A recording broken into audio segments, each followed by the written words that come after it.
What's up, everybody? We're here. I'm Rabble. Am I supposed to call you Panic now, or whatever that other one is? Kalapsi. Kalapsi? You can call me whatever you want. Well, that's terrible. Probably should have asked that before. And of course, our featured member. It's that way, right? Yes. Vericur. Other direction. No, it's this way on the stream, though. It's different than Other way. in Discord. No, we're good. I'm watching it. You guys are fooling me now. All right. Oh. Just a slight delay. No. What's going on, everybody? We're here. We're doing things. I don't think I sound like I'm in a tin can, which is a positive. And we're going to kick things off like we always do. Vericur, give us like the Spark Notes version rundown before we get started. Oh, jeez. Let's see here. So I got into streaming, would have been March of 2020. Needed something to do while the pandemic was going on, since I couldn't go out. And I've been doing it since. Got affiliated back in October, so just hit the 1 year anniversary. And just before, about a month or two before that is when I joined SupForce, and been hanging out ever since. Sweet. So you're fresh to the game then. Pretty much. I mean, I watched streams for years, but like got to the point of I didn't see anyone like me streaming on a regular basis. I think maybe I saw one or two people now and again, but everyone else was like early 30s or younger. You didn't see that many people over 40. You're right. You're right. I always kind of like to ask, since like you're newer and stuff like that, and you came in like when it was really starting to pick up and stuff like that, what made you choose your platform? Because like everybody has like their deciding factor on what pushes them to Twitch, YouTube.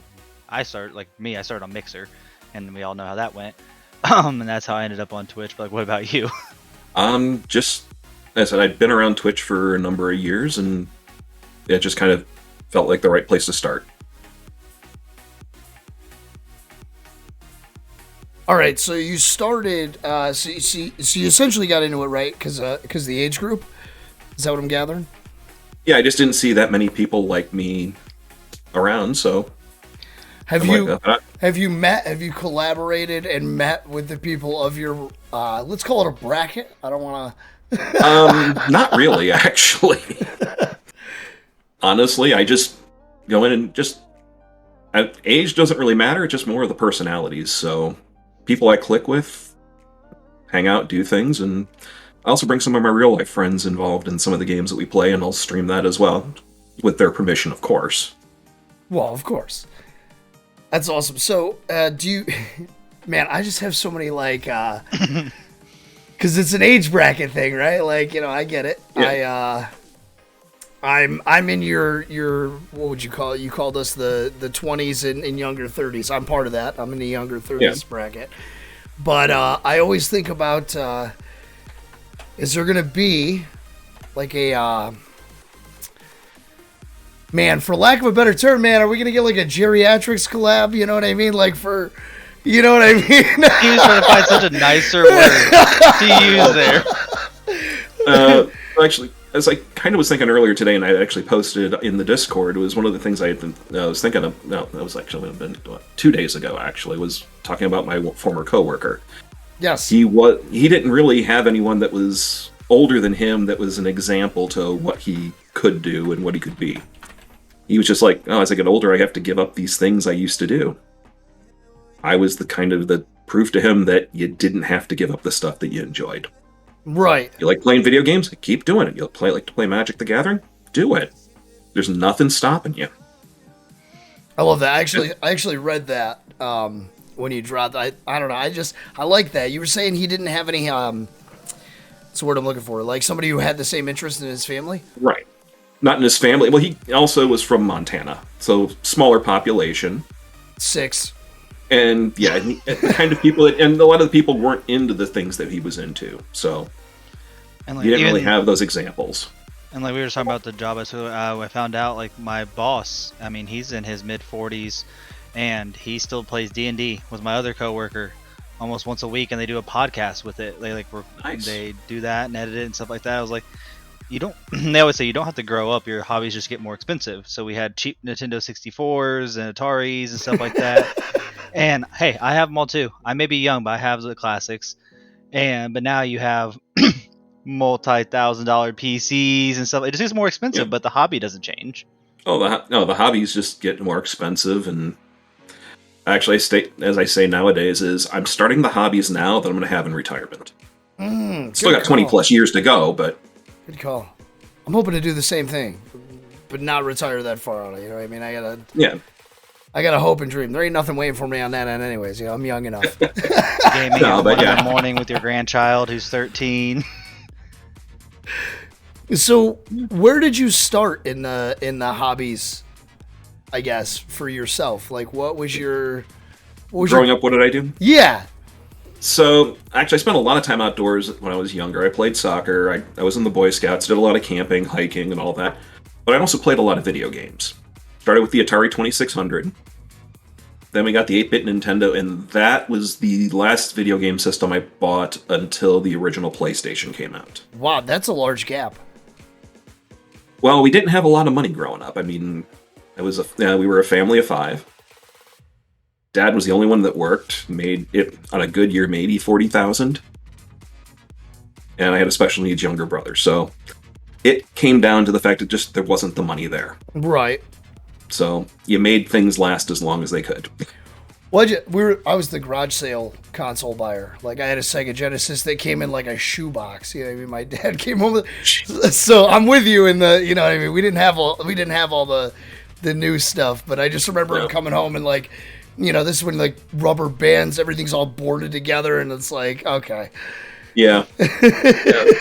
So I think we got a Sega Genesis just before the PlayStations really hit the market. Yep. I think that was for my younger brother and sister. So that's probably about when I got mine. I would say late 90s. Yep. And I was also, then growing up, also heavy into board games. Although the selection was nowhere near the level it is nowadays. Now the board games, you kind of like the ones that their storyline, you take 2-3 hours to play them, or do you go more for like the quick 30-minute turnaround kind of board games? I want cooperative type games. So if they're an hour or two, that's great. I also just got into competitive type games like the coin games and playing those. Played my first one. It was a Cuba Libre just the other day with a friend of mine. He wanted to play. It was for his birthday. Got together. And it's like, yes, you love these coin games. We will play one. I don't even know what that is. What is a coin game? It's a lot of token-based games. So this one was 4 factions. You had the government, the casinos, Castro's faction, and then there was a populist faction. And you're basically fighting over who takes over Cuba. So it's a lot of historical reference. Okay. See, when you say board games to me, man, I'm like Operation, Monopoly. Monopoly's a trash. I may offend some people, but Monopoly's a trash game. Hey! That game ruined many a friendship. Okay. Oh god, we used to play that for hours upon hours growing up. It is literally just there to waste time. And we would play back-to-back games.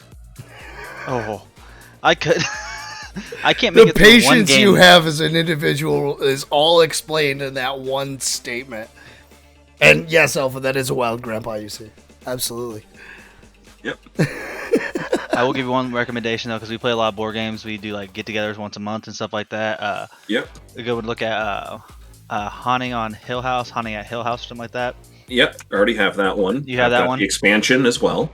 Right. Did you get the original one where you can kind of build the board? Yeah. Oh, that's nice. But have you played Elephant the Elephant? No. No, where like you load it with paper butterflies and then it's like I've seen the commercials for those. And you run around with a little net. See, those are games I play. All right, I don't. I can't. I don't even know what you guys are talking. You got the Haunting a Hill something or other. Now I'm gonna have to become a board game guy. Yep, you have to. See, I don't know. I can't remember the last board game I bought. I'm gonna be honest with you. Oh, I still hit every once in a while on. Whoa! Vericur, the codes are on us, buddy. Keep yours for you, buddy. Oh, I still thrown one out. All right. I was like, wow. I already planned on it. I accommodated that. So. All right. He strategically financed out his points. Strategery. Well, yeah, he's a board game player. Yeah. So.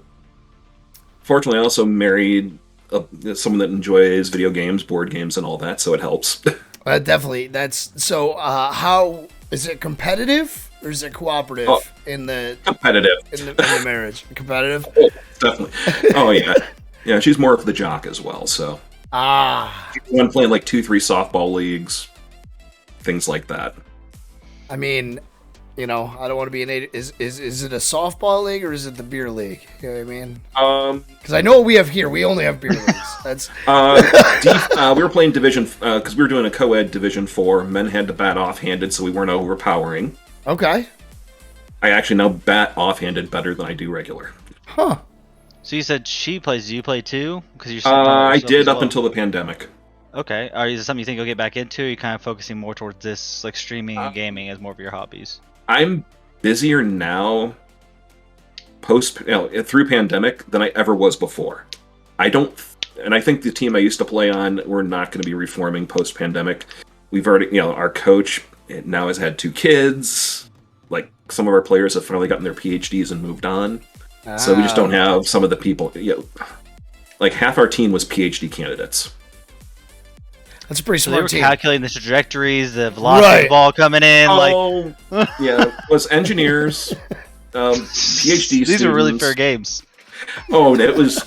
We were just having fun. We were the away team. Yes, our shirts were red. If you get the Star Trek reference there. I get you. I picked that one up. See, I might not play board games, but I'm with you on that. All right. He's cultured. But nowadays we kind of hang out, play games. We just actually did an old school LAN party this weekend or 2 ago. Friend of mine. What was the choice? Actually, Artemis Spaceship Bridge Simulator. Okay, I did see that game. Actually, it's programmed by a gentleman that lives in Cleveland Heights, Ohio. I actually know the guy, and we're planning a convention for that game in Cleveland, Ohio in March of 2022. Wow. So I'm right next door. I might have to go check it out. I know. So, as I say, it's close. Yeah. And I'm not sure how. And so people bring their computers. There's always crews looking for more players, and we're doing it looks like probably going to be doing a persistent war type environment for the weekend. Oh, that's cool. So is it like, are you guys going like, so this convention, are you going like land status or whatever? Not land, because obviously it's online, but that's kind of like the visual I get with the cubicle lineup and all that? Each crew gets kind of a set area to set up, and they can use that area however they want. Oh, okay. And so it's kind of a mix of video game, LAN party, and makers group. Okay. Because people build a bunch of stuff, custom rigs for their bridges, touch screens, toggles, you name it. That's crazy. People really get into it, and the guy that created the game is all down for that. That's he loves seeing super cool. That's dope. See, I like that kind of stuff where it's like that maker stuff where like you're building all the stuff to go with it. I like that. That's it's also more personal. Like it's not just here's this thing and just play it, have fun. It's more about like you talk about like the environment, the cooperative, and like people with similar hobbies, like just getting involved. Right, and we try to run basically a storyline for that weekend. So that something, because if you're going to an Armada, or if you're going to Artemis Armada, you're going in there for something you're not getting just playing the game online with friends. We're setting up a whole LAN in the hotel, and we're playing that way. Huh. Yeah, that's dope. That's the type of stuff you like to see. You know what I mean? Yeah, start early in the morning, and then you go till they kick us out of the ballroom in the hotel at like midnight. You got people game mastering the whole thing as well. So that's usually the group that I'm part of. We're back behind the scenes. We're running all the servers, making sure everything's up and running, and basically making the players' lives miserable. Now, you said you knew the guy and stuff like that. Was it a buddy that you had prior that kind of got into it and developed it, or is it somebody you met? Friend of a friend, actually. And it started with an invite. A friend invited me to another person's house.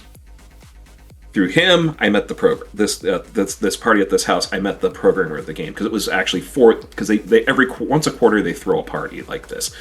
And if you're on the Artemis forums, you'll see actually the invite that goes out. And this guy basically, for the most part, well, pre-pandemic, invited the entire internet. It was like, yeah, just show up, have fun, play games, drink, eat. Nothing wrong with that. Oh, it's. Yeah. I mean, it is hilarious. And we have like 7 spaceship bridges, 5 to 6 computers per bridge, and that's not including starship fighters that would run in parallel with some of those ships. Where does it all take place? Like at this dude's house? Yeah, guy opens up his house. All 3 floors of it. Wow. So yeah, usually there's a kitchen bridge, there's a living room bridge, there's his 3rd floor attic is a completely converted starship bridge. He has just designed his entire attic around that. Huh. Keeps buying new furniture and setting things up. That's wild. Oh, it's hilarious. It's a blast. Oh my god, it's gotta be. It's gotta be. The smile on his face is like bringing back memories as he's talking about it. Oh, yeah, oh god, getting enough trouble doing that, but yeah. Any of them you could share on stream? Oh, other than the fact, you know, my wife and I cussing each other out while playing. She was captaining the ship. Oh. I was the engineer. Okay. So I was basically holding the ship hostage and only letting them turn when I decided I wanted them to turn and giving them enough power to do so. I could steer the ship. You go head to head. You can't even be on the same side in the game. Like, it's just competitive. Oh, she wants to be the one in charge and just bark out orders. I'm like, fine, you can do that. And if I don't agree with them, I'm just going to do my thing. Yeah, stage 2. Too funny. Yep. Well, I just do it to purposely egg her on. I love her, so. That is too funny. We wouldn't have made it through 10 years. Right? So, what do you do outside of this realm? Outside of this? Yeah, for like a good time. For a good time. So I belong to the U.S. Bartenders Guild. I joined in the last year as an enthusiast member. So once a month I'm going to meetings for that, learning about different types of alcohol. Things like that. Learning, this last month we had an event that was Bloody Mary's, bagpipes, bagels, and Baileys. An interesting mix. Yeah, that's. It's all breakfast oriented. Oh, it was, but it was it was just a unique thing, and then just kind of get in there. And also had a Scotch tasting going on that night. Let's say, because California was a bartender, and I'm a bar fly, so I mean, yeah. I'm already. There's chapters across the U.S. Enthusiast members, it's about 150 a year to join. If you got an active chapter, you'll get that money back in swag, potentially meals, and drinks. So it's usually not a bad deal.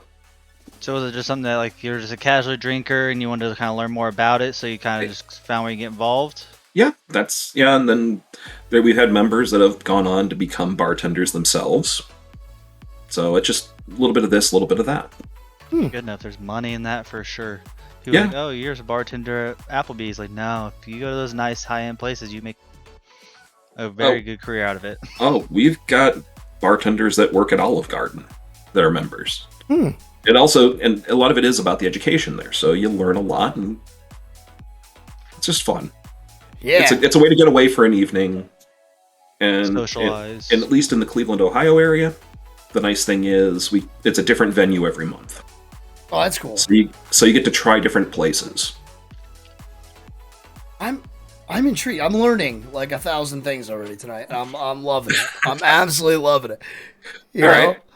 I'm definitely down. Now I'm like mental noting all this stuff I have to look up afterwards to become all of these things. Yeah, it's usually the major cities are the ones that basically host the chapters. So you've been to my town, so I'm SOL. Yeah. If you're hanging out with the nearest large cities, you might actually be within an hour or so. Potentially. True. So that's a lot of people do that. Are outskirting and coming in. Yep. Man, I want to ask my question straight out the gate before we get into the rest of your, because I got a lot of questions about a lot of stuff, but I'm asking this one straight out the gate before anybody yells at me or California down here. What animal would you be and why? I'm gonna do things a little out of order tonight. I'm enjoying it. What animal and why? Honestly, probably wolf. Okay. Yeah. Yeah, I'm definitely a pack creature. I like to be around other like people, so I mean, that's how I feed my energy feeds off that, so. Gotcha. Okay, good answer. I'm putting it in the notes with all the rest of them, just so you know. And then our yearly turn here, I'm gonna have an animal list of stuff just so everybody can remember what they said and stuff. You did better than me. I got yelled at because I just picked my favorite animal, so Rob yelled at me. I did in fact. No, it is what it is. Oh, it's too funny. No, it's a good answer though. No, it's good. Pack mentality, absolutely. He cares more. This is his little insight to who you are as a person, because your answer gives a little bit, but your reasoning can completely change what your answer means. Absolutely. That's why. Did you say you asked that in an interview? Is where it started? Rabble? There was something. Yeah, that's actually the only question that matters at my dealership. When you get hired on, that's the only question that matters. It's hilarious, and nobody knows. And some people take it super serious, and other people don't. And that's how they judge what kind of character you are, and like all this. It's all based around like that one. And then if you were on a desert island, what would you bring and why? Those are the two questions they'll ask. Okay. That's it. But it's a valid question. Like I did when I was years ago applying for my undergrad. I applied to the second number 2 pre-med program in the nation to their school, and they asked a similar question. Just instead of animal, it was what type of tree would you be and why? Oh God, I hate that question because I only know like 2 types of trees. And I sat there. Vericur, how many trees do you know? I know like an oak, weeping. Like what do you want me? I don't know Vericur, all these. All right, Vericur, what kind of tree would you be and why? Let's see here. That's a tough one. I don't know if properties about trees. Like I can't even tell you. Yeah, if you tell me a tree name right now, I can't tell you if it's a softwood or a hardwood because I think that's a defining factor of trees. So whatever you say, I'm just going to agree with you. You're right. That's all that matters. Yeah. Probably a sugar maple, hard exterior with a sweet, basically kind of that sweet interior. All right. Think about it. Okay. Yeah. Is it a hardwood or a softwood? Honestly, I haven't dealt with anything in trees since like high school. Were you a treeologist in high school? Being in the Boy Scouts, actually. Oh, okay. Oh yeah, knowing that kind of stuff was actually. How far did you go in Boy Scouts? How far did you think I went? Let's I'm gonna let you know right now. Here's what I know about Boy Scouts. Okay, there's Tiger Scouts, which are like the underage little kids. Because that's what I was. Then there was Boy Scouts, and then there's Eagle Scouts. There's the only 3 things I know. There's a lot more. No, I'm sure there is. Tiger Cubs is a subset of the Cub Scouts. Then there was Wolf, Bear, Weeblo, which within the Cub Scouts, and then Boy Scouts you had Scout, Tenderfoot, Second Class, First Class, Star, Life, Eagle, and then after that, depending on how many merit badges you earned post that, you would get a palm for each 5 additional ones you'd get. Start with a bronze, a silver, then a gold, and then you would mix and match the palms based on the number. All right, so I'm going to say, judging by the fact that you knew 1, a tree, and 2, explained what it meant to you, I'm going to say Eagle Scout, 2 palm. So you're saying Eagle Scout, silver palm, close. Eagle Scout, bronze palm. Okay, I overshot. I only went 5 over, and I actually just ran out of time. For a lot of it because I was also in the summers, instead of going to summer camp where you got a lot of your merit badges, I was actually teaching at the camps. So it kind of slowed me down in the last couple of years. But making the money still, it sounds like you were like top dog. That's all I'm saying. And on top of that, you weren't earning badges. You were freaking working there, giving other people them. Yeah. So I before worked on Rab the yells right. at me because I'm asking a bunch of questions he doesn't have written down and all I don't that. have anything written down, buddy.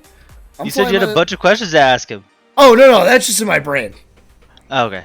That's basically your notepad anyway.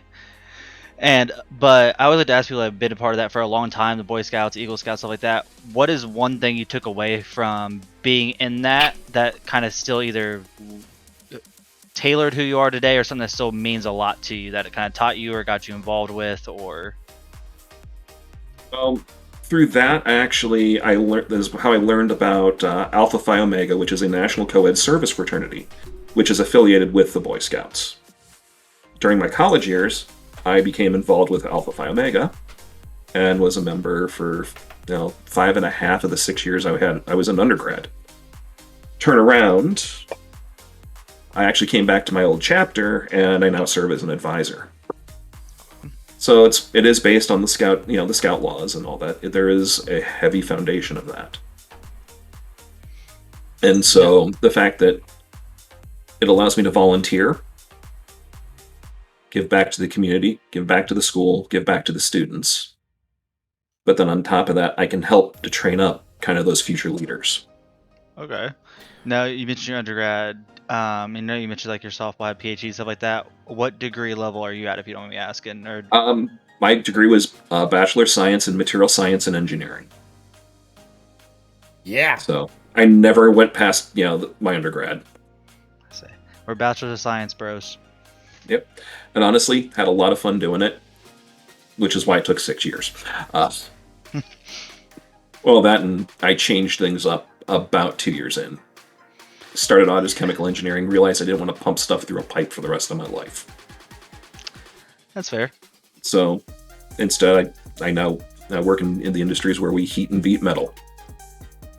Oh my god, all of those things that were just said. Get out of my head, all right? Alex, relax. I know better. You set it up, man. It's like, I know I said it. That's why I started laughing when he said, is it softwood or hardwood? It's Why like, how not? hard was it for you to ask that question and not die laughing? Yep. And then I feed you that line. Yeah, I don't want to pump stuff through a pipe for the rest of my life. And then we're gonna heat and beat metal, and I'm over here, I'm like getting the sweats.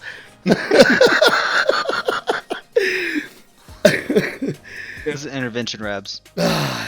Sometimes I'll set you up horribly. It's fine. I'm gonna control myself. All right, I have a pretty strong record of not using our one F-bomb as the pod guy. So yeah, I have to catch what I'm saying. So yeah, it's usually it used to be M when she was my co-host. She would drop that right out the gate sometimes. Wow. So you went to school, changed it up slightly. Did you take that all the way to what you're doing now? I guess straight out of college, went into the metals industry, worked in the beryllium industry for the first 7.5, 8 years of my career. Got laid off in 2009. Turned around about a year and a half later, found a job. Because let's face it, it was a pain in the butt.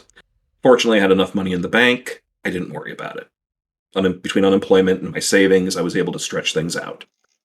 Got a job in the northwest corner of Pennsylvania, worked in a steel forge shop for about a year and a half. Downturn in that business, ended up in another round of layoffs, which is how I ended up in the city I'm in now, working at another forge shop. There for almost 9 years, and then this past February changed up. Actually went back to the first company I worked for out of college, and went from working at a plant on the west side of Ohio to working in the corporate office in the east side of Ohio, and now I do supplier quality for basically 7 plants in the US, as well as 1 in Germany and 1 in the UK. So all our supply base kind of goes through me. Oh, there you go. So it sounds like you're kind of on the... I went heavy technology to more development of supply base, which, because of the fraternity stuff, dealing with students that had issues, I came to realize I like making people better, and was able to then kind of use that to kind of make that decision to go this route. And I was at a crossroads when I was making the decision because I had this job I was looking at, but then I had a job also working in naval nuclear. So I'm like, do I go technology or do I go a little bit more people route? Right. I was just saying, because you're definitely on the people side of things now. Yeah, I'm a mix of people and tech because of that. Taking the knowledge I have in tech and using that to fix our supplier issues, making them better for us, but then also being able to teach them how they can also use what they're doing for us to make themselves better for all their customers. Now, what would you like? I know this is very like heavily your career and stuff like that, but if you could just drop this tomorrow, start whatever you wanted to, whatever job, position you want to, what would kind of be where you're leaning? Because everybody had their dreams as a child and stuff like that. Unfortunately, I think it's still kind of say cowboy. No, I was going to say honestly, knowing myself, I'd probably open a gaming store. Now, do you mean like actual board games or like video games? Board games, miniatures. Have a spot in the back for D&D. Like an old style brick and mortar. Like the stuff you picture when you talk about going to something like that. The places I used to go, early career. So we actually have one of those. It's called a game preserve. Yeah, every place I've lived, I've been able to at least find something like that where I could just go, and that became kind of my haven. That's how awesome. I actually got to meet local people that some of them became good friends. Nothing wrong with that. It's like, there's so many hobbies. Good. Go ahead. I was just saying, I like the idea of a brick and mortar place. I like being able to go somewhere and like put my hands. Put your hand. Yeah. Exactly. Yeah. Not worrying about Amazon smashing it along the way. Right.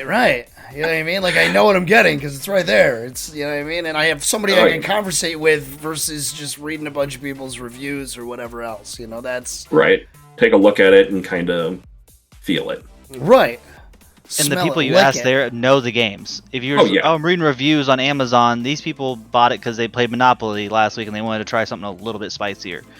But these people actually are in this because they thoroughly enjoy it. You don't end up at places like that just applying for random jobs. Right.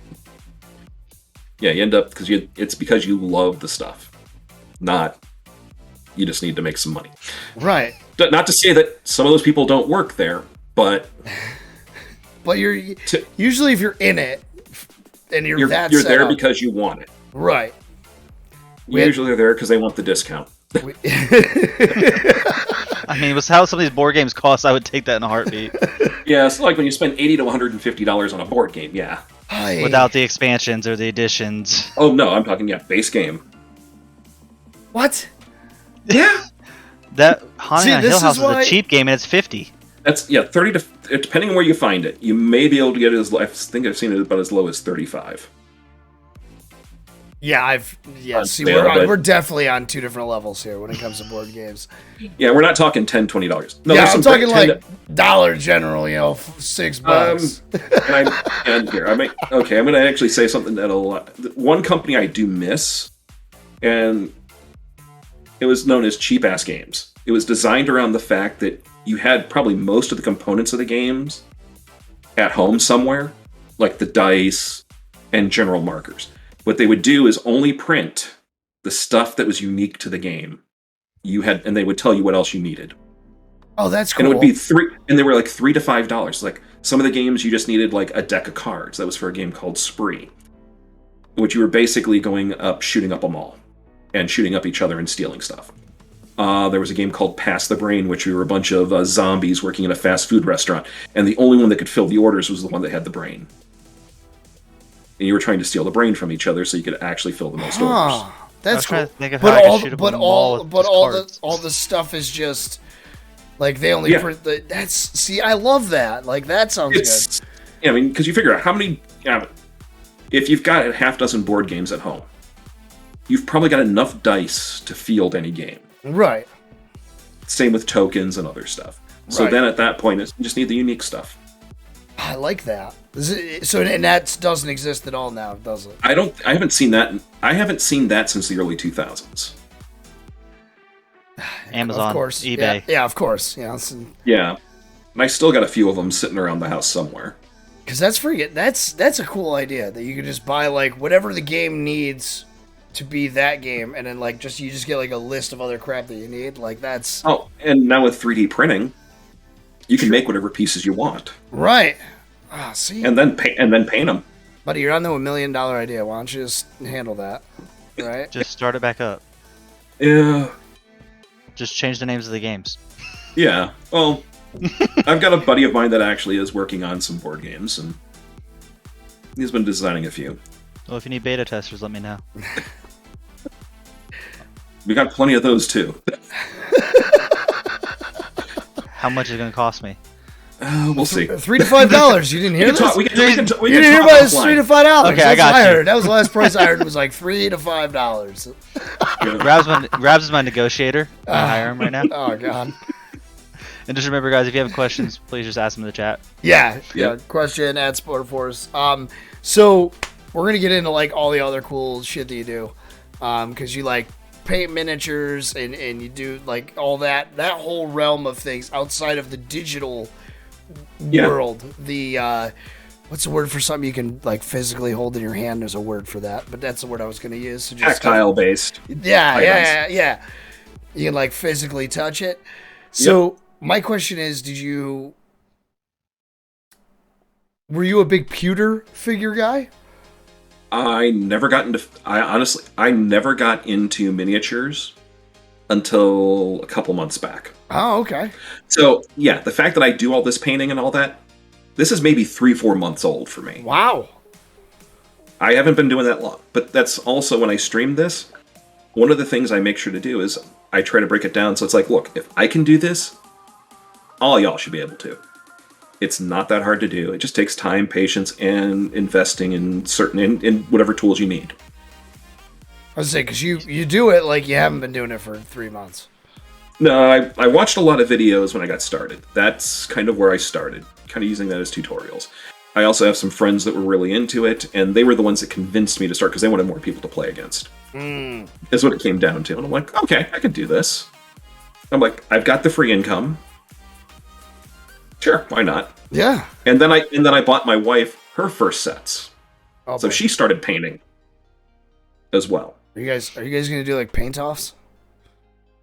No, she is more of an introvert. It's where at times I have had a redemption in stream where they could get my wife down to visit. Only rule is it had to be before 10 o'clock Eastern. Oh no! I just meant in general. Yeah. Like, is there paint offs that happen? I'm not talking about live or anything like that. But you guys like sit down and you're like, okay, we're gonna put an hour on the clock. No, we don't do that because honestly, at that point, we're not going for rushing. We're going for quality. So we're building up slowly. I'm doing a group of 20 direwolves right now, and I'm probably about 8 hours into them, and I've still got quite a bit to do. How many on your? You said you're doing 20, right? Yeah, I've got 50 on hand, 10 not built, 40 built and primed. Well, 20 are built and primed, and the remaining 20 are built and mostly painted. Okay. So, kind of working my way through. And But then we did have 20 a question. Oh, sorry, God. Did not mean to cut you off. Oh, sorry. No worries. No, and then I'm breaking up into groups of 20 because to sit there and just paint one color over 40 models gets a little tedious. So I'm like, I'm going to do one color scheme for the first 20, work the color scheme a little differently for the next 20. Well, I wasn't sure if you were doing. Are you going individualized over each of them, right? Like, for this, it is so the wolves are more designed because they're going to be a unit. okay. So and they're going to be a unit of 20. So 20 that look semi-similar, a little bit different here and there, but Right. 90% the same. General color scheme is going to be spot on. Then the next group of 20 will be a slightly different coloration. Gotcha. Okay. I wasn't sure the if you were last getting 10 crazy with it. Oh, probably the last 10 might be the crazy group. You might see some neon colors go there. Whoa. Because why the hell not? They're the ones that'll be getting summoned from the dead. The Rave Wolves. Ooh, Yeah. Well, they're basic. They're all. I've got 50 undead direwolves I'm playing with right now. I've already finished my 10 man skeleton unit. Got the 2 generals for the army. And so those 40 wolves are the last units. Goal is to have those completed by Christmas. That's, what do you got, like a month and some change? Yeah, on top of, but I'm really only doing them like maybe painting like once or twice a week. Right, well, that's what I mean. So you figure a month and a half, and then let's divide that by... So you got basically you got 6 to 12 days to really paint them. Right. I mean, like I said, they're already primed, so it's not too bad. Yes. And then behind me, I'll just kind of move the seat slightly. So let's see. That stack of boxes in the background, those are all unbuilt models. Holy smokes. Yeah. And so it is... Now, I caught the last one. You have, like, the whole thing with the magnifying glass and the whole deal. Yeah! I lit magnifying glass 2.5x because I can't see the small details anymore. Listen, I'm like 31 and I can't see them, so yeah, good on you. Lit 40. I actually didn't need a magnifying lens to see fine details until I turned 40. You're almost there, Reps. All right, I don't know why you're gonna be like that. All right, relax. Yeah, just take some time. Method, he definitely did say unit multiple times. I'm over here trying not to snicker, all right? I know. I'm just going to keep feeding them those words throughout the night. Killing me. We'll try. So, California, you want to take this one since I know you started to say it? No, you're good. Bloody just wanted to know if you use a certain type of paint when you're doing this or anything like that. Is there a certain like base brand? I was going to say brand, like actual type of paint. Everything I do is acrylic based. And now, is that a preference or like what you should actually use? So it's kind of the recommended for a lot of this, for the plastic models at least. The thing is, with the acrylics, you can get more of a matte finish where you start using oil-based enamels and all that.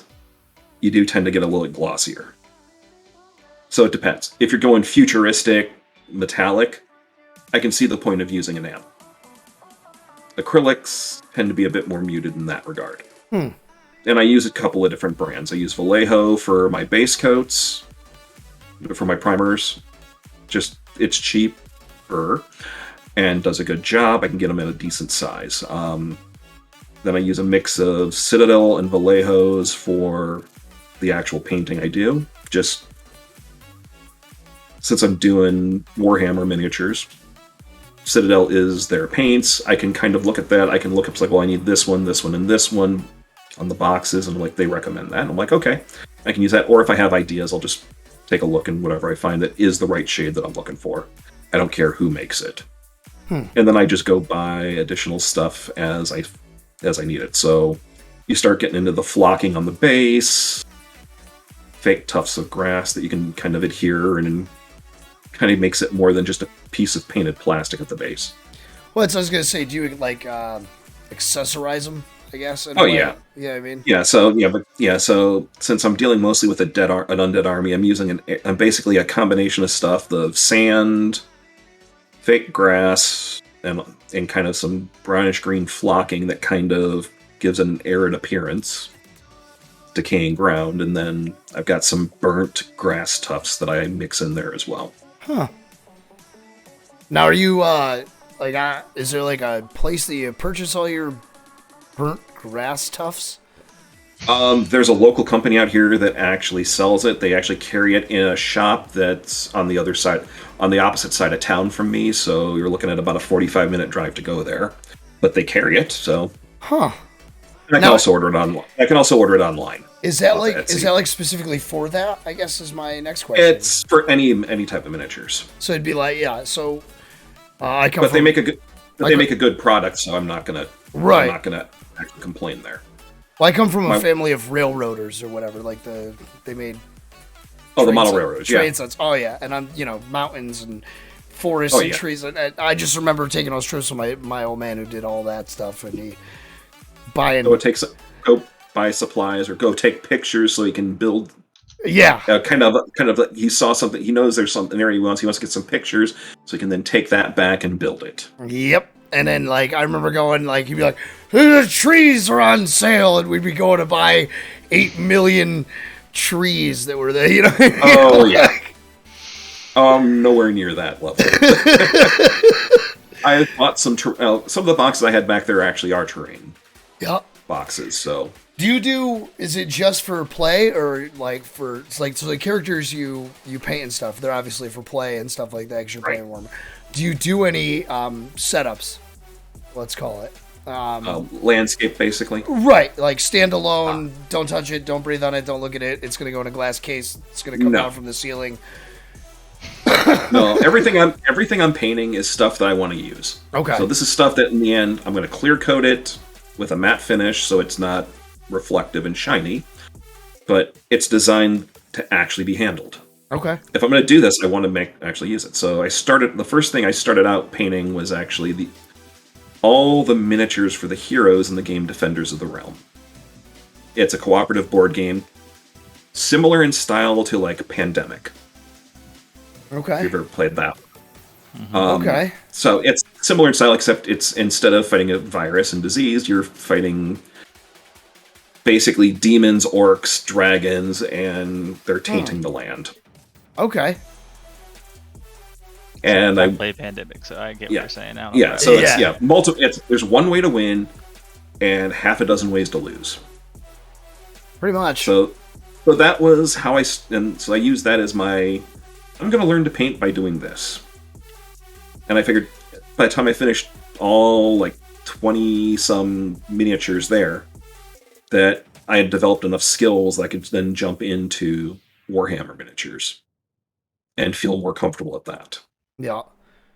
Well, that's why I wasn't sure if you were doing both. If you were doing playables and doing like a landscape style thing. No landscape stuff yet.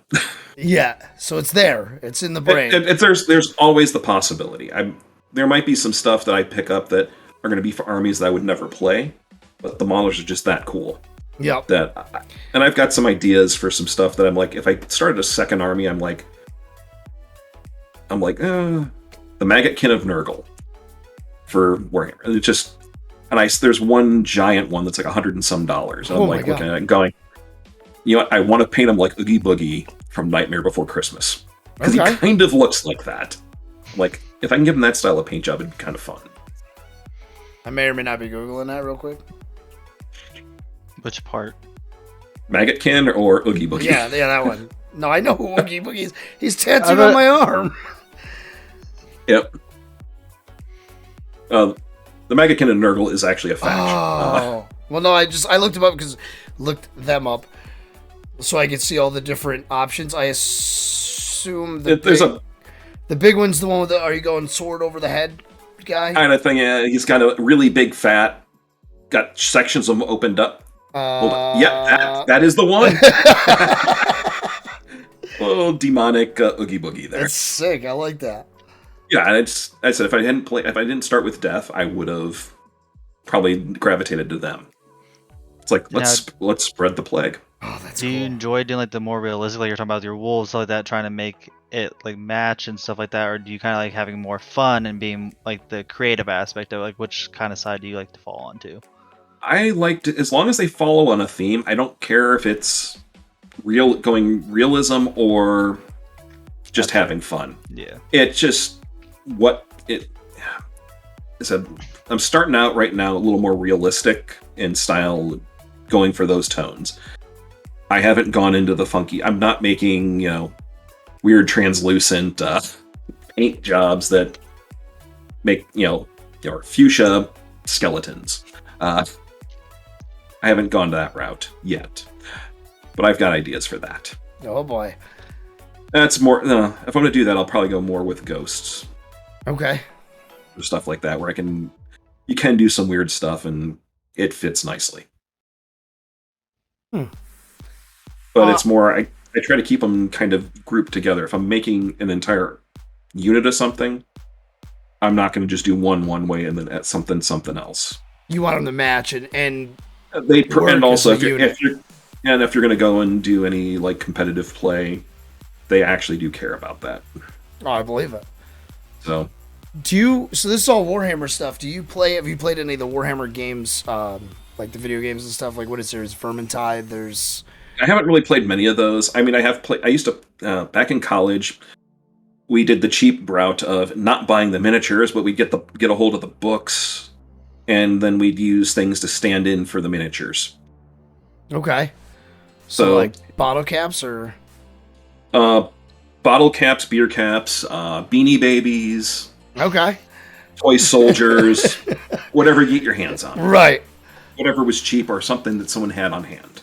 Like you said, those games, the little card games, you had the rules and you just found stuff around the house. That's right. Yeah. Well, yeah. We're poor college students. We're not spending hundreds of dollars on bottles. Not when you could spend it on Friday night instead. Exactly. So, I noticed the instruments behind you, buddy. Let's talk about them. So, when I said, we were talking earlier when I mentioned retirement hobbies before we started. That's when I turned 40. I'm like, I always wanted to play guitar. It has been something that was kind of on that bucket list things to do. I had wanted to do it when I was younger, but of course, no money in the family, so we didn't have the finances to do that kind of stuff. So instead, I turned 40. I'm like, I'm not getting any younger. What the heck? Yeah. Let's do it. Went out, spent $180 on a guitar, $100 on an amp. A month later, my wife got me a Christmas gift of music lessons for 1 month because she got tired of me trying to figure things out. Or she was just getting tired of me playing the same thing over and over and over again to figure it out and learn it. So, needless to say, yeah. At that point, I'm like, she started me on the music lessons now. I do that once a week outside of the house. And she's happy for that because it's a lot less noise. Oh, I bet. Of course, 4 years, 6 guitars, and a bass later. Let's see, how many do you currently have? Is that all of them you have, or have you So let's see, I got a gold top Gibson Les Paul. That was the first one I bought after the Ibanez that I have, which was my starter guitar. I then went and bought a Fender Strat, made in Mexico. Caught it on a decent price. Fell in love with Fender guitars. Right. Then I bought a Fender Jaguar, Kurt Cobain model. It is kind of my go-to favorite one out of the whole batch. Every guitar I have is a left-handed guitar, so trying to find interesting pieces is difficult. In most shops, you may find 3 to 4 guitars. If you're lucky, 6 to 8. So wait, I'm going to pause you right there. Are you left-handed, or are you right-handed? Yes, I am. Okay, so that's because you mentioned earlier that you batted offhand and batted. Yeah, I bat. So then my brain said, "Wait a minute, maybe he plays guitar offhand too now. Maybe that's like the move." Nope. So then I got then picked up one guitar on a scratch and dent sale, brand new. And, hey, it's like paint's chipped on. I was like, here, we'll knock like 10% off, which was great.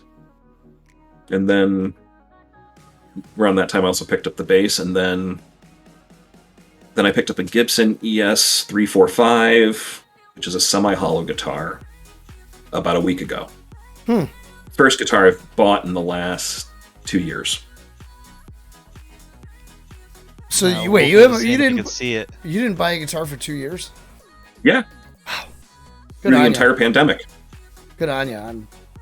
I honestly, when I had before the pandemic, I had gotten the Jaguar. Okay. So it was at that point I was extremely happy with it. I didn't have the desire to actually look at another guitar for a while.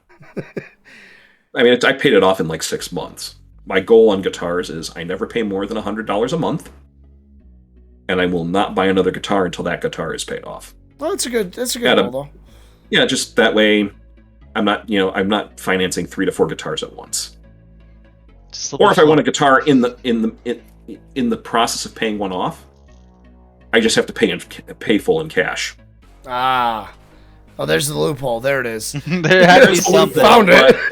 But I haven't done that. Actually, no, I have done that once. And that was the scratch and dent sale. Well, we knew you did it once because it's a loophole. We knew you found it. There's only one way to find those, buddy, and that's by doing it. It's the reasoning with yourself. Like, I have this rule, but if I tweak this... Oh, but hey, I paid it off in full. Yeah. So I only ever had one in payment. There you go. And it's never more than 100 in a month.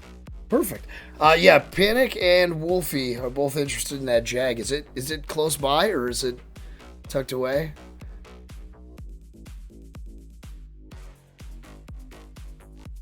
Yep.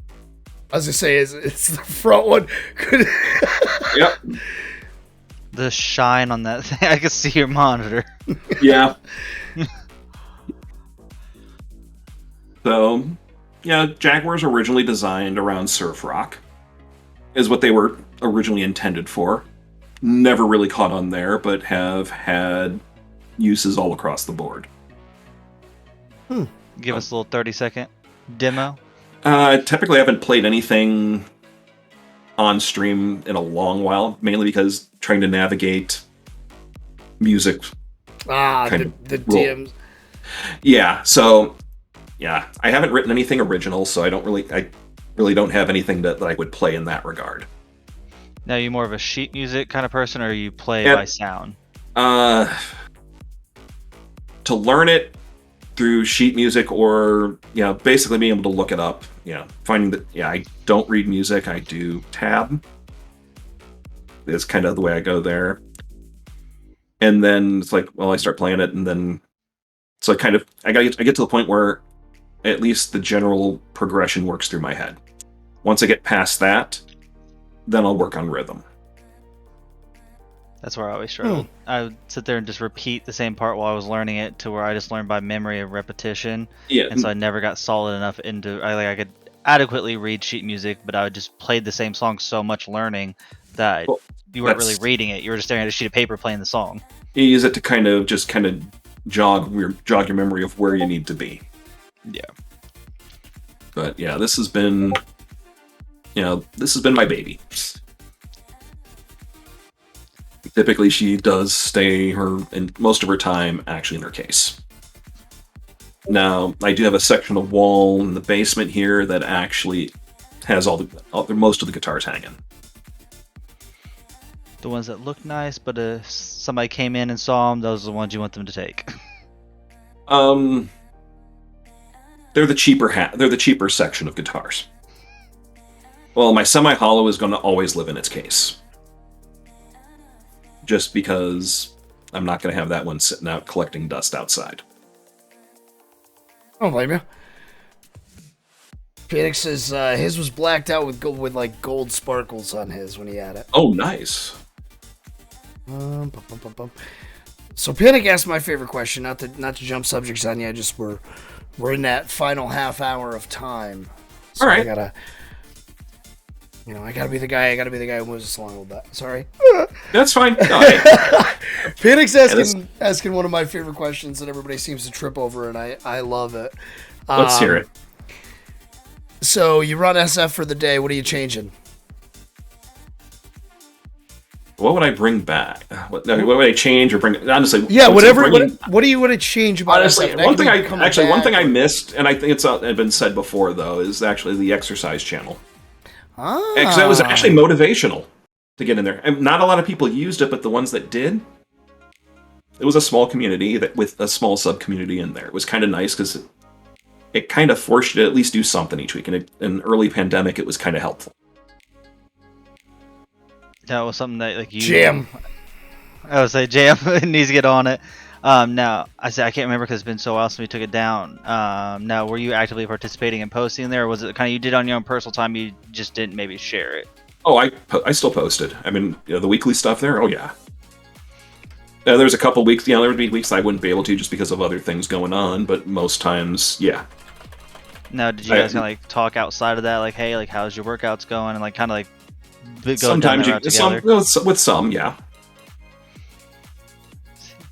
It's always nice when you just build a community, no matter what you're doing, gaming, exercise. Yep. Right. That's interesting. That's one we've heard a little bit about, but it was never. I mean, you had maybe half a dozen people using it. I understand why taking it away, but it's definitely something that I found it motivational personally. Oh, we may have to get back into this then. I do respect the fact because most people are like, oh, I love it, or it's great, but it's an actual valid thing because it is something that like we like to hear from people, like Yeah. Don't just say, yeah, you like what we're doing. You like something or you don't like something. Tell us. It's the one Because thing we didn't have people come in and say when we took it away, oh, why'd you get rid of this? Like, I really enjoyed it. It's like hearing from members that actually used it. Actually, when you guys did take it away, I understood why, because it wasn't used very much. It was actually, and there was a couple of weeks where it was just, you got around the Christmas holiday, and like everyone kind of disappeared from it. It happens. Yeah. Those 2 weeks are always, from weird. The end of December, first couple weeks in January are always a little strange. Yeah, but it was nice to have, because it kept me honest with myself, and especially when I couldn't get into the gym anymore, gave me some new options to work through. Panic's already like, I'm thinking of ways to reinstitute it or something similar. He's already on it. Yeah, it just takes time. I mean, honestly, the HR response. It was not on my docket at all, but you brought it up, so I've been thinking about it. We have heard your concern, and we will look at it. We will look into addressing it in a timely manner. Oh my god! But that's kind of stuff that, for me, I always, you get busy in other things. You kind of forget it's like, I really should work out. Yeah. But then something else pops up, and next thing you know, 6 months roll by. And what better place to put it than a gaming channel where people sit and play video games for 5-6 hours? Exactly. Like, hey, you should probably get up for 30 seconds and do a plank. Spectre, I'm with you, dog. What's exercise? Yeah. Now, and just kind of curious, did it drive you to do more workouts outside of it? So, like, obviously we posted, like, do this. Did it drive you to really start doing your own workouts at home? Well, I had prior to that, but I used to go into the gym, and I actually worked with a trainer for a while, and when, again, pandemic hit, and, well, a lot of that went away. Yeah. So, and then I ran out of time to do that kind of stuff because I was busier during the pandemic than I was before. I feel that. So you would bring that back. Is there anything you would remove? Honestly, I don't think I'd remove anything, just because the fact is, these things do get used. And it may still be small groups, but the fact is that if people are using it and are enjoying it, unless there's a cost to keeping it running, I would say it's probably better to keep them in, just because if someone's going to use it, who are we to sit there and deny them that? But I understand also that you guys have. Yeah, I mean, again, if it ever gets too unwieldy that you can't keep up with it, then I understand as well. Then you have to cut some of the low end stuff, because there's only so many hours in the day. Facts. Now, when you're looking at SupForce, like, speaking on that terms, like what you change, what you do, when it comes to like the stuff we put on, do you feel personally you enjoy more of just like the social camaraderie, like when we're doing like posting the pictures for the Halloween costumes and like Splash Bash and stuff like that during the summers, or more your taste, kind of like the actual more sort of events like tournaments, community nights and stuff like that? Like, which kind of navigation do you like within the server? Honestly, I like just being able to sit around, hang out, chat. So hitting the channels, doing that, or just sometimes just park myself in a voice channel, and hey, maybe someone will show up. Feel you. Yeah, when I was between jobs, it was great because I could just sit there and have that going while I was, doing a job search. And I remember you hanging out there for quite the times. Yeah. Almost any time. Yeah. There's some things I do miss. We'd all just be in a VC of like 8 people that just randomly, we weren't all playing the same game. One person would be in there, then all of a sudden 2 would join, and we're all playing different games to talk about. Yeah. Someone's working on something, someone's playing a game, someone's just listening to music and just hanging out anyways, and yep. It was fun. Something I do, like I personally do miss a little bit more, is like that actual voice, because I know not everybody's super comfortable with that, and that's one of the perks of being on something like Discord and the Reddits and stuff like that, is you have that privacy if you like it. But the people that are comfortable, I met so many different people that I've been in here. Geez, I've been staff over a year now, in the server like a year and a half, and there's people that have been in here the same amount of time as me that I've never even had a conversation with in the text chat, and then all of a sudden we're talking for an hour in a voice channel. Okay. That's how it is. Oh, so we've gone over physical stuff, what you do for fun, all that. What are your, you've been in it for what, like a year, you said, in terms of streaming and content creation. What should we expect from you as it moves on, and what's kind of like your goals and what you're looking to do with it as time progresses? How's that? Let's go at 3. I hate 5-year plans. I honestly don't. I'm not a 5-year plan person. Let's go 365. That's kind of what I do. Is like that 1 year. Honestly, when I started this out, my entire goal is it's like, you know what? If this paid for a couple video games a year, then you know what? It's already better than most of my hobbies. It kind of offsets itself to some degree. But honestly, it's just more hanging out with people, playing games. It's kind of what I enjoy doing. Yeah. And then you start building you start building a community, you start getting people involved. You start to learn about them. And it's like, yeah, they're having a bad day, you can sit there and talk with them. You know what? If they walk away a little happier than what they came in, you know what? That's the best thing. Or, they're stressing out over something, you give them maybe a half hour of joy. You know what? You did good. Absolutely. That's kind of how I just go with it. If it's going to go where it goes, but I'm not looking to have this replace my career. But it gives me something to do. And I get to meet fun and interesting people. So. I love that. I like that a lot. Now, that brings up a whole nother thing because, granted, there's an age difference between me and you, but did you ever anticipate this side of everything, I guess? I don't know how to ask that in a way that makes sense other than inside my brain, but like... Basically trying to monetize a hobby. Or like in the days of Nintendo, you know what I mean? Or like... I never thought about that. It just, playing video games professionally, what the heck? Yeah.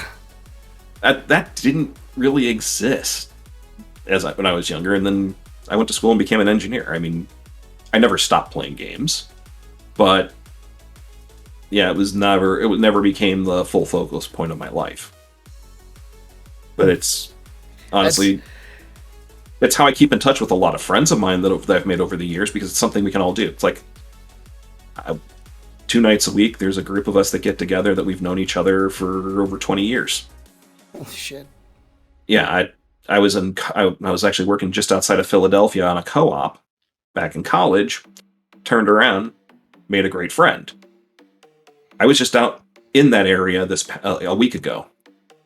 The 2 nights I was out there, both nights we went out to dinner, hung out, and just caught up, because we don't get to see each other that often because we live 6 hours apart. Right. I've seen his wife more in the past 2 years than I've seen him, because she would travel for work and her corporate office was based out of here. Oh, okay. So she'd have to come out here for training, so we'd go out to dinner and hang out and at least catch up. Listen, I knew both of them when they were both in high school and dating. And see, I just respect that answer so much, because you see all these videos talking about gaming isn't the same, and there's a lot of great things. The stigma around it is very changed, but it's the root of gaming. The root of gaming is nowadays competitive items, rankings, earnings, stuff like that. But hearing what you just said kind of brings back the old. It's a game. You're supposed to have fun with people. Yep. Oh, don't get me wrong. I'll cuss and swear like a sailor. But I'm going to have fun while doing it. I may get frustrated. I'm going to take my frustration out. But then I remind myself, it's a game. What's the worst that's going to happen? I lose. I'll start over. It's funny because I can remember, I was probably 15 at the time, 14 at the time, when Xbox Live was like a thing. It was like a big to-do. And I can still name the people I played with every night. You know what I mean? By their screen names or whatever from forever ago. It's just that side of things I think gets lost in this. Yeah. Industry, I guess now. I guess that's what. Yeah. You know what I mean? Yeah. It's everyone thinks it's like I can play this and make money and I can create content and I can make this a career. It's not an easy thing to do either. No.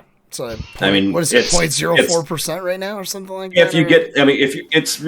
If you're lucky and you can get discovered and get enough people that by the right means they see something they like and then word spreads.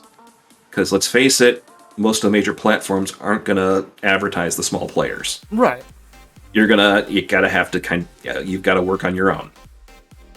You got to go out there, make your connections, and you may get people to show up, you may not. You may have a good month, you may have a bad month, but I always say you can't appreciate the good months if you haven't had a bad one.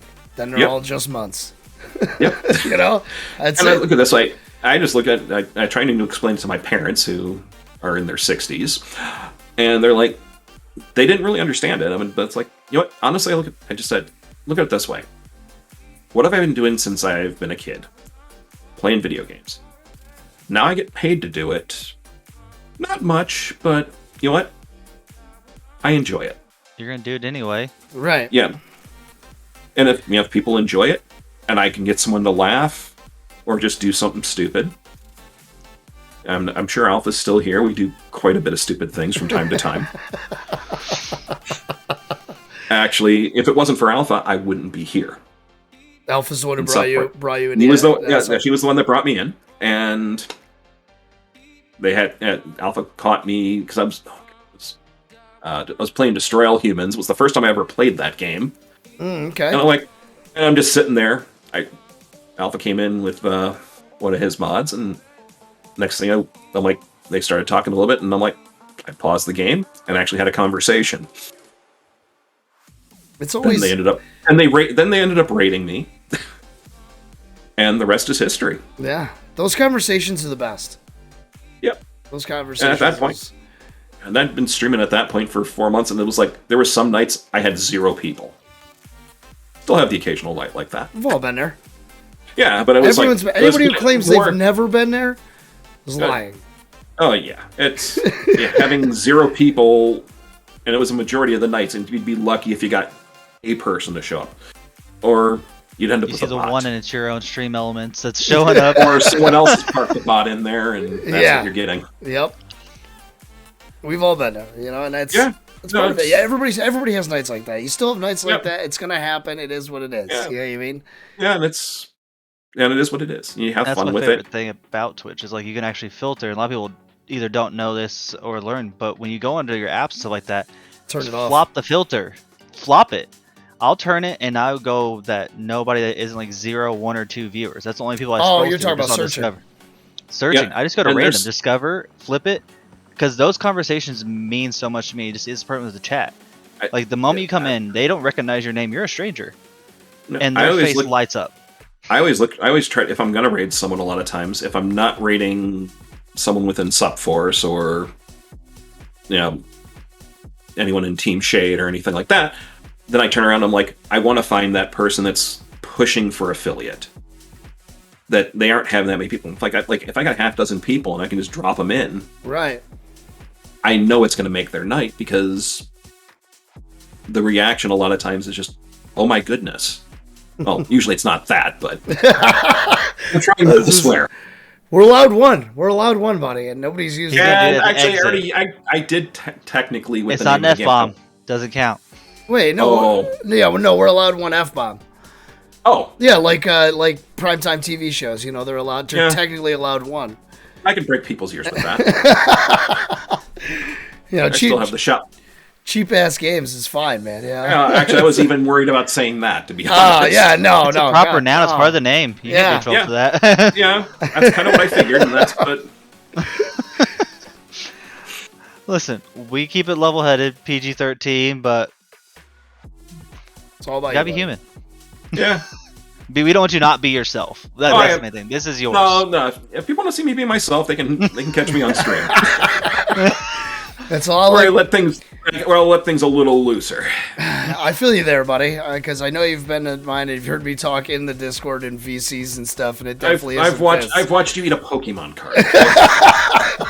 It definitely isn't this where I'm like, oh hey, where they going? It isn't. No, no worries. By the way, they said it was. Blah, blah, blah, blah, blah, blah, blah, Yeah, blah, let's see. blah. Hold on. Wolfie got talking about, never trust your friends with instruments, all that good stuff. Teal Gibson Strat, Saints Great, both stolen. Oh my god. See, I don't. Yeah, Panic. Rabble does hate that you make him act nice. I do, in fact. Yeah. It's like the biggest downfall. Hey, actually, I met you in person. You were nice. Well, yeah, I'm a generally nice person, but I can't be like, blah, blah, blah, blah. You know what I mean? I can't be having, like, I can't have Labatt's while doing the pod. You know what I mean? No. Get a couple of them in me and it's over. But Your YouTube review night. Labatt's takes me back to college. that's my life. That's my life now, buddy. Oh no, Labatt's was college because there was a little hole in the wall bar just behind a coffee shop. We'd go in there, and it was usually a mix of country, bluegrass, blues. Okay. Playing their live acts most nights. It was a $6 pitcher of Labatt's. Yes. That means it's never changed price. No, it has. I mean, honestly, in the 6 years I was in college, no, it didn't. It's still. And it was still that price until they closed the place down. What's the place we went to when you came up? Their Labatt's is still $2. Still to this day, it's a $2 bottle. That's it. Nice. I'm like, I'm in. Yeah. I'm in. So everybody picks on me because I drink what they call, well, I call it a fine Canadian Pilsner because it's imported and all this. Yeah, it's you're drinking an import. Right. You know. I grew up around, in my family, it was Molson's. Okay. But then again, I grew up in the Detroit area, so it was just, hey, you can always just go across the lake. See, I grew up on Red Dog with it had like the bulldog face on it. That's what I remember in the garage fridge. You know what I mean? Red Stripe in our garage fridge. My dad was always Labatt. That was Molson's, and then I'm like, well, if I'm gonna sit there and if I'm gonna drink, I'll just drink Canadian then. That's fine. That's right. It gives you a good accent and all that good stuff. Yeah, exactly, Panic. It's a local brew for you. He's supporting local businesses. Then I used to, living in, I was in Cleveland, and I'd go, you'd take trips over to Pennsylvania for Yangling. Oh, Yangling. That's a college beer. Right at the freaking Stewart's right here, you know what I mean? I used to live a couple towns down from the brewery when I was on that side of the state. Oh. Now, you keep mentioning these different states you lived in. Which would you rank as your favorite? If you had to just pick one to stay in. Town, state. Honestly, I probably would not leave where I'm at now. I love Ohio. Hate the sports. First person in history to love Ohio. It's round on both ends and high in the middle. Yeah, but the fact is, living in the Cleveland area, it's got an amazing food scene. The bar scene has made great strides in the last decade. You can't really go wrong there. So if you like food and drink, Cleveland's your town. That's what I'm thinking. That's what I'm hearing. Yep. And you get good chefs that are open in restaurants. You get stuff that, unfortunately, a couple of really great restaurants ended up closing down, but it happens. Oh yeah. You gotta go into a place and it's kind of, they had the Flintstone short ribs, so it's like they were about that frickin' big. About that wide. It took 45 minutes to cook them. Then you'd order a pig's head to go with it. Uh-huh. A whole pig's head there. Minus the tongue, brain, and eyes. But all the face meat. That place is open or closed? That unfortunately closed. The guy kind of mismanaged it at the end and drove it into the ground. But I feel like that's the story the food there though was amazing. They had a confit wing to die for. I feel like that's every good food place. That's the end of it, right? Like when you ask anybody what happened, ran like garbage at the end, and then they shut down. It's like and the worst part is that the owner kind of had mismanaged it, and then kind of announced he was closing it, and then left the staff in the lurch in like a week to go. Oh, and just all of a sudden one day they came in for the final week, and doors were locked. Oh, that's rough. Oh, but it had some of the best. Like, if you wanted to like experimental type foods, amazing place to go. And I always liked going and getting the table down in their basement because that was right by the kitchen, and you got the experimental menus. So all the stuff that hadn't made it onto the menu yet, you can try it and kind of give feedback. It was their chef's table. That's dope. See, I like that. Yep. So, we got 7 minutes left in this thing. Are you streaming after this? I was planning on it. Okay. Hey, I gotta ask. These are questions I gotta ask. I know. I've had people say no, and I've had people say yes. And I was trying to figure out what the heck I was streaming tonight. I was gonna say, what are you playing? Yeah. I was like, do I want to play a game? Did I want to paint? But then painting is gonna take me at least a good 15 plus minutes to set up. Because I got to run upstairs, get some of my supplies, haul them down. I mean, it's up to you. We had 7 minutes. Me and Rabble could talk for 10 minutes. Yeah. That's like, it's whatever. I'm you a want to diehard. do, I'll man. stay to the end. So the big question is what are you playing? So we're gonna find out when we get there. Is it one of those where like, you're just gonna have the library open when you go live? Oh, like... I was actually looking and updating my library, and I'm like, do I want to? I could do some Final Fantasy. I could do some Disgaea. I'm like, I had already hit a couple people like, yeah, maybe some Apex, but that didn't work. So I'm like, I don't know. How are you? Have you played the new season? No, I have not. Okay. No, I have not. So I haven't played in 3 seasons, so I just figured I'd ask if the new season was any good. I've seen some hate on Twitter. I've seen some love on Twitter. So you're gonna see love and hate no matter what goes on. Right, but I always like to ask people that I know because it's a general. You know what I mean? Twitter's full of God knows what. Just Twitter, just where hate goes to. It's a physical form of manifestations of. Oh no! Thoughts. Physical manifestations. Oh god, no! I'm not going to say that one. I was just guy I used to work with his comment on describing the Star Wars Christmas special. Which one?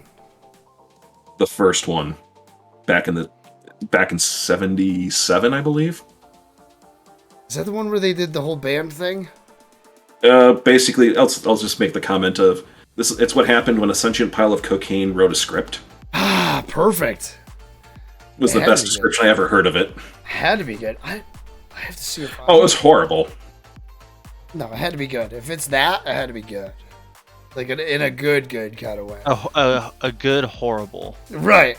It's a horrible thing. Which is what I like. I like really bad stuff. Like I'm the B-rated movie horror movie. God. Like I want the worst. Like I used to call my movie collection the good, the bad, and the god awful. Yeah, the Sharktopus versus the whale one. It was the third one. Oh. Do you own all the Sharknadoes? I could see you owning all the Sharknadoes, Rebs. I do own them. But that's just kind of a pick. That just picks on the bad movie genre, though. Yeah, that knew what it was, though. Like that. Yeah, they came into it knowing it was a bad movie. Right. Sharktopus. And 5 movies later. Sharktopus has not made that assumption about itself yet, and is still trying to. Yeah. Be a movie. Oh, it's half the fun. Oh, I agree. You're trying so hard. I love it. So, how many animals you got over there? We are currently up to 5. So 2 dogs. I was gonna say all cats. No, no. So technically, we own 3 of them. Okay. So Inari here, that's on my lap. She is my 12-year-old Bengal mix.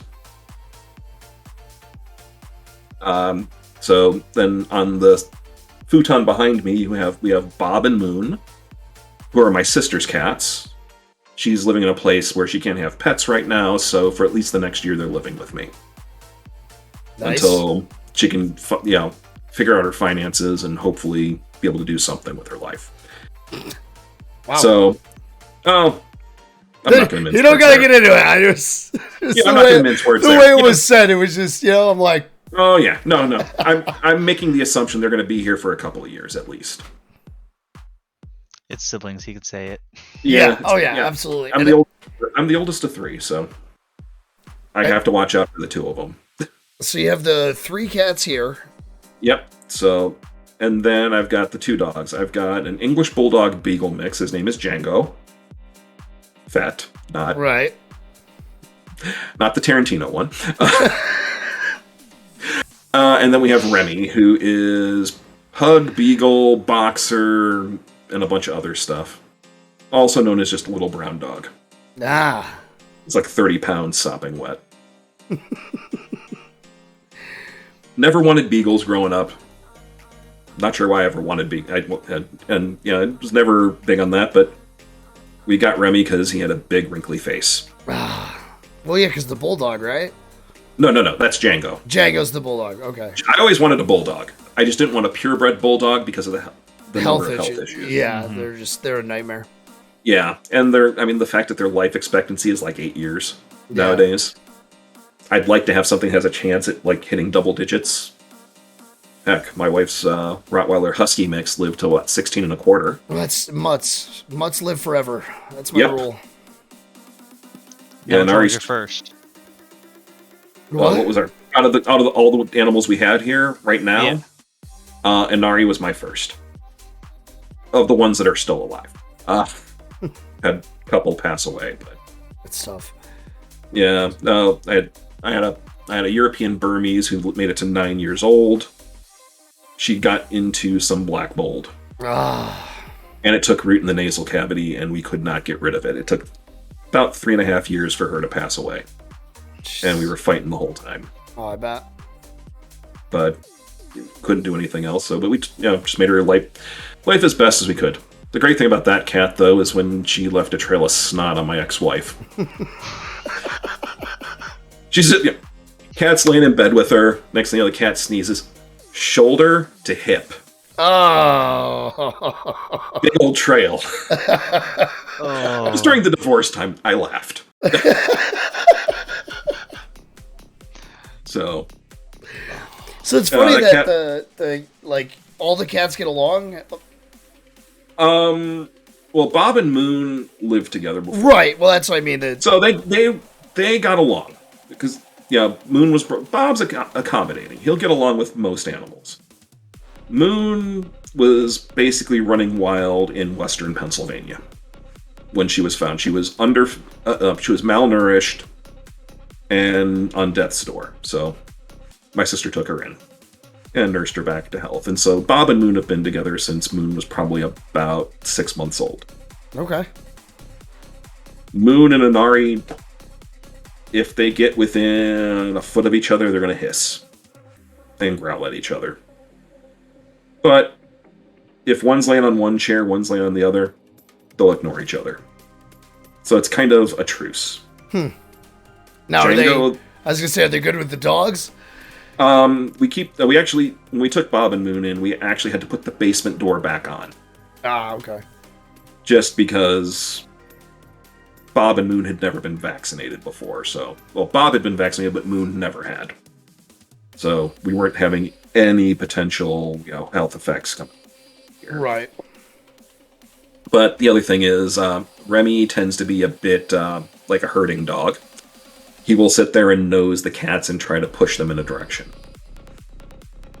That's not going to go over well. Right. Django is just cat curious.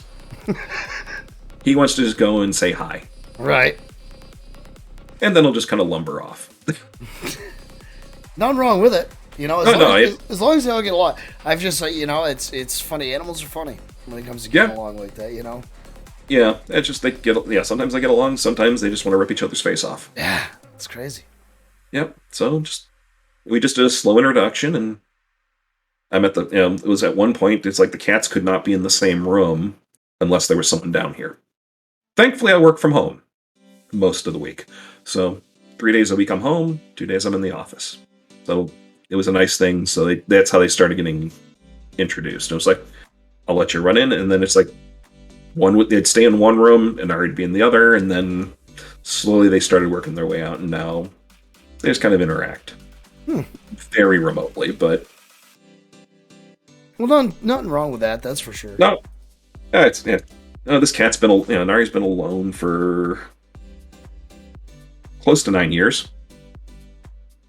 So she really hasn't been around another cat since she was a kitten.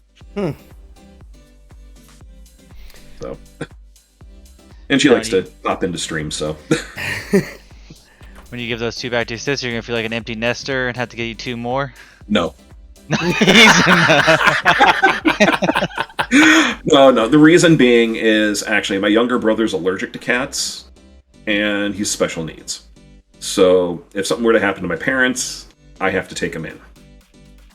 So I'm kind of weaning myself away from cats. So Inari is supposed to be my last cat. Just Are you because the cat person or the dog person? And what about your wife? I was a dog person. But I traveled. I was traveling a lot in my first job, and my mother was like, "Well, you need a pet."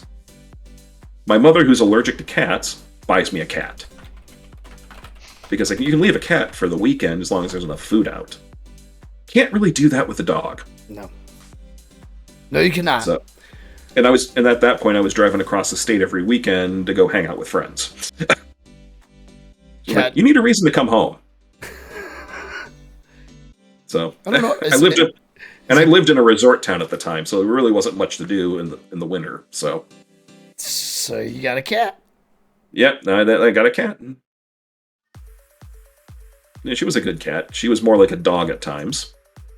I feel like solitary cats get like that. Does that make sense? Like, yeah, where they get just they're standoffish against other cats and. No, I mean like you said, like a dog or whatever. Like I feel like a solitary cat tends to have more, because everybody says the cats don't really care about this, that, and the other thing, or you as a person and stuff. Well, I always find that solitary cats have that. Yeah, my old cat Jaya, she just liked being handled. She wanted to be on your lap all the time. It got to the point where she just wanted me to carry her around the apartment. So I'd just pause over my shoulder, kind of get her underneath, just kind of get my arms underneath her, and I just go walk around. And she was happy. That's all she wanted. Yep. And then if I had company over, she'd just go lap to lap to lap and eventually end up on some. And she'd try everyone's lap out and then find the one she liked and go back to there. Usually it was the person also wearing all black. Well, of course. Oh, and she was a mix of colors, so it was just, didn't matter what you wore, it was showing up. She was a good cat. Oh, God. There's just cats. I always find it, like I said, my parents have had cats, and it seems like when you have more than probably about 2 in the house, that's when they start to lose that, like, I don't really care what's happening around here. They kind of get that mentality. It's almost like that someone else is going to go see you, so I'm not going to kind of vibe. Yeah. Whereas, like, when you have one, or, you know what I mean, it seems that they're more attached, I guess. Yeah. Word. Well, you're the only source of socialization they've got. So right. It makes sense. And after having her for 12, and it is what it is. And, just keep her in good condition as long as we can. And we'll see what happens. I didn't want to say what I wanted to say there. Not a bad thing. Just, you were like, keep her in mid-condition, and all I could think about was, like, double sleeving the cat.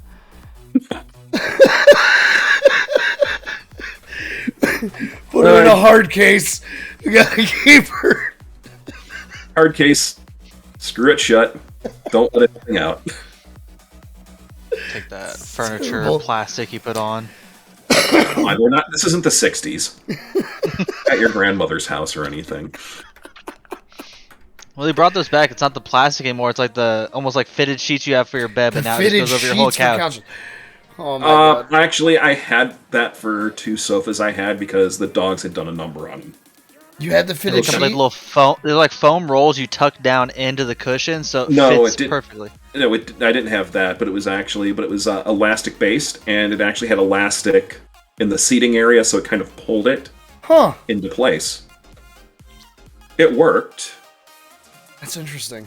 At one point, we had like 4 or 5 sofas in the house, between the living room and the sitting room. Wolfie says it's got him so much better than plastic. Yeah, it is. We did the and when you have dogs, it's a lot. It makes it so much easier to clean because you just pop those things off, throw them in the washer and dryer, throw them back on, you're done. We had the fitted sheet, the toddler-sized fitted sheet around one cushion because the dog The dog actually nailed one of the seams or whatever with her foot.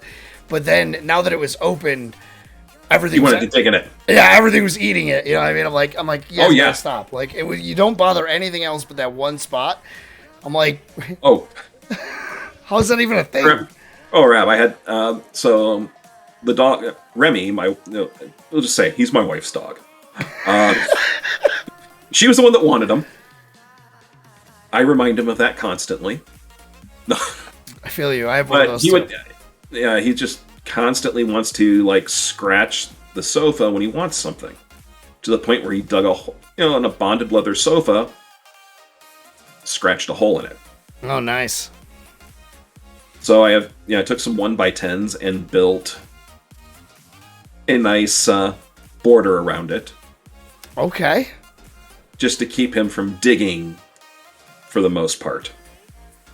So now it's got like a whole base around the. It's got a 1x10 wooden base that goes all the way around, and it's one of those nice large L-shaped sofas. Oh, that's funny. It worked. Oh, yeah, absolutely. My wife the only thing she didn't like about it was the fact that she can no longer have her one table tucked underneath it. So she lost access to that. Oh, what a shame. Improvise, adapt, overcome. No, it was her dog, and it was my bonus money that paid for the sofa, so I was a little ticked. I told her she could buy the next one.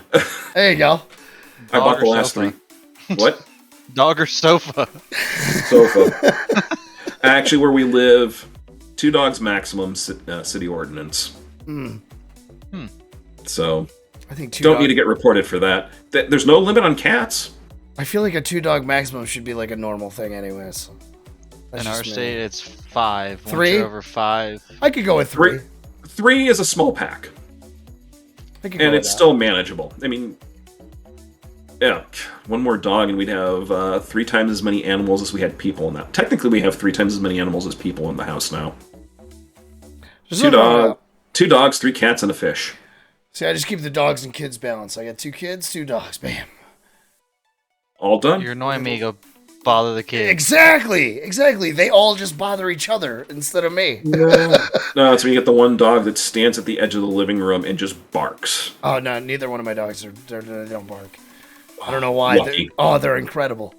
One, I swear to God, she thinks she's a ninja. She's like 12 years old, so she doesn't say nothing about nothing. And then the other one is a year and a half and still has no idea what his voice sounds like. So he's just living his best life. I can't work from my living room because of the fact that the dogs bark all the time if I'm up there. Because the one will sit on the sofa next to me, and then he'll growl if the other one tries to cross the threshold, which then causes it to bark. During the middle of this, my dogs came in and sat right here under the desk. You didn't even know. Yeah, they're nice and peaceful. Yeah. They don't get into too much trouble. The kids, on the other hand. So you don't mind the dog now? Remember when you got that puppy and we were on staff calls? He was like this dumb. Nah, he's still dumb. That dog's. I've never met a dog like that. I've never had a dog that eats stuff for fun, like shoes. I've never had a dog that just chews on stuff. I've also never had a dog that has no, like. So like when we're outside and the dogs are coming in from the fencing yard, right? The one dog knows when you say come here, it comes. The other dog, the new one, Rouser, he just books it to the other side of the fence, sits down, and just watches from across the yard. I'm like, now the other dog is standing in the doorway with me, watching him not come in the house. Oh, actually, what I end up doing anymore is I just close the door. Oh yeah, and turn the light. And I close the door, turn the light off, and then I hear a scratch at the door. Oh yeah, I'm like, yep, you're staying outside. I gotta go. Yep. That's it. Walk away. Yeah, that's all we ever do. It's just, yeah. In northern New York, yeah, you can live out here. That's your choice. Yeah. The other dog's like, crack me up. We wouldn't let the dogs live outside just because we do get coyotes through the area. I have another word that begins with C that runs through the area and is an illicit drug. So, crickets. What's that? Oh, we get those in Ohio too. Yeah, they run through the yard all the time. You gotta watch out. Oh god, yeah. When you get the crackheads directing traffic in the middle of downtown. Oh yeah, fantastic. I got ones that throw plywood out in the middle of the field. So, or the middle of the road. I haven't had that one. No, that's a druggie just stood in the middle of an intersection, was just directing traffic. Perfect. You doing a good job? That actually was not bad. Surprised he didn't get hit. Give him a pair of gloves and he's in uniform. Oh, I know. It was hilarious. I've also had people. Oh god. Then there were some areas of this area that pulled off in one area. In a car, we ended up throwing it in reverse and going down a ramp because some guy was chasing after our car. Oh my god. Again, back in college.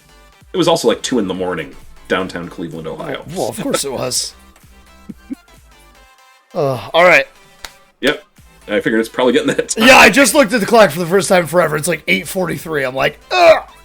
We're way past our hour and a half quota. Sorry, Wolf. Oh, well.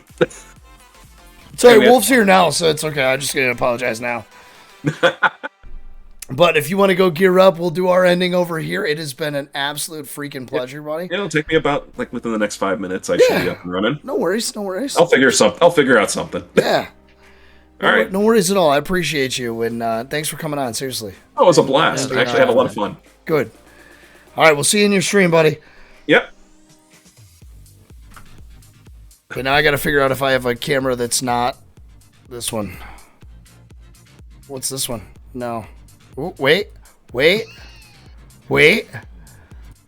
Boom. Look, it's just us with no overlay whatsoever at all. Imagine.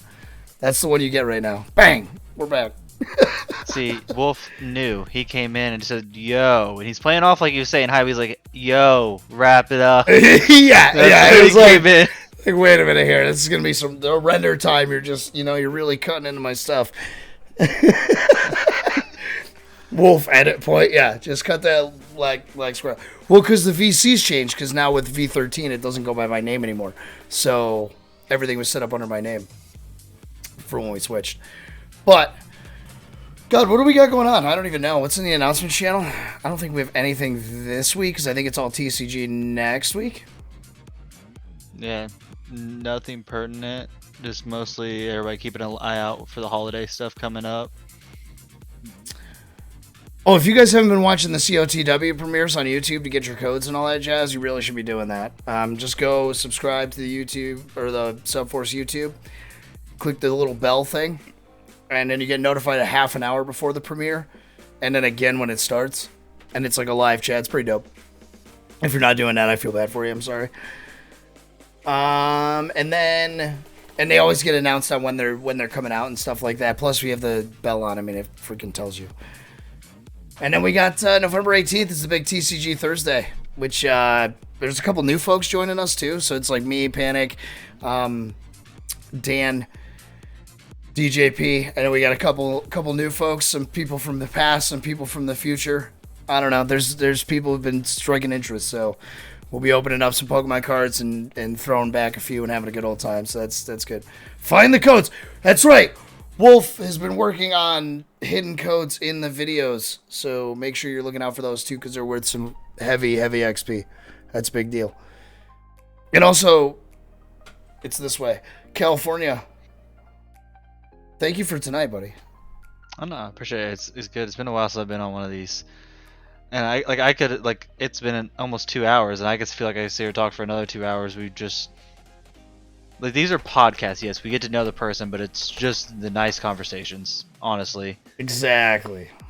Because everybody has a different perspective, like on the industry, on content creating, just on the server in general. Like everybody's different, and so it's always neat.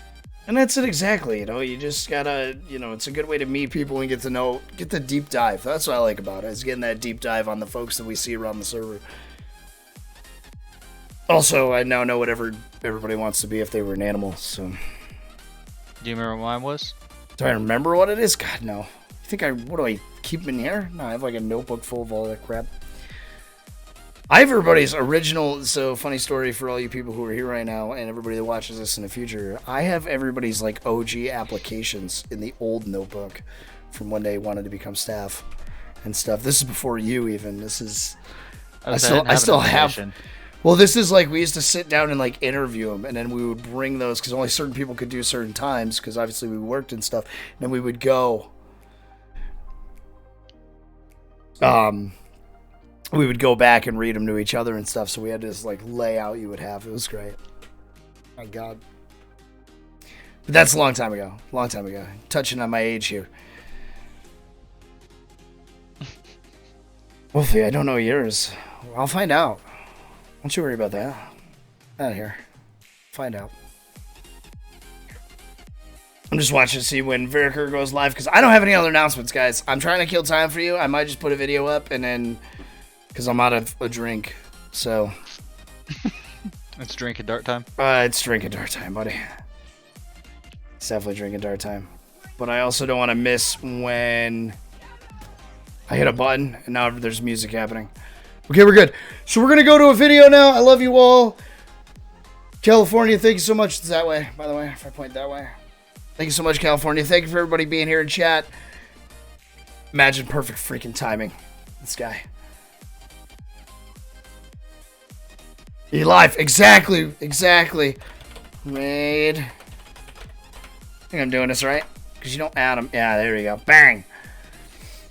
So gear up for the raid. Get your 1,000 XPs and all that stuff. 5,000 XPs, 8,000s, whatever's in there. Go crazy.